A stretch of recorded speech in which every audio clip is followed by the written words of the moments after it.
இயக்க போட்டிகள் நடத்தப்பட்டது. காரைக்கால் அன்னை தெரசா அரசு பெண்கள் மேல்நிலைப் பள்ளியின் நாட்டு நலப்பணித்திட்ட பிரிவு மற்றும் சமூக நலத்துறை ஆகியவை இணைந்து இந்த கல்வி மற்றும் விழிப்புணர்வு நிகழ்ச்சியை சிறப்பாக ஏற்பாடு செய்திருந்தனர்.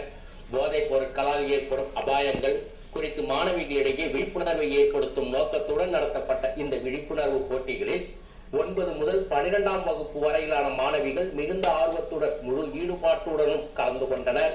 இந்த போட்டிகள் இளைய சமுதாயம் போதையில்லாத சமுதாயத்தை உருவாக்கும் உறுதியை வலுப்படுத்துவதாக அமைந்துள்ளது என்று பள்ளி நிர்வாகம் தெரிவித்திருந்தது.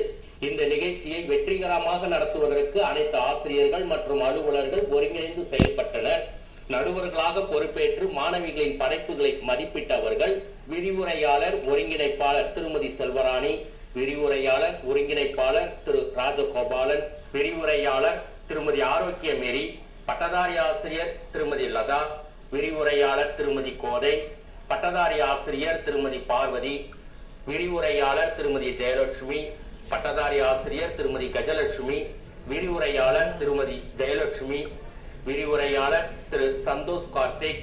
இந்த விழிப்புணர்வு போட்டிகள் மூலம் மாணவிகளிடையே போதையில்லா சமுதாயத்தை உருவாக்கும் உறுதியை வலுப்படுத்த முடிந்ததாக பள்ளி நிர்வாகம் மகிழ்ச்சி தெரிவித்தது.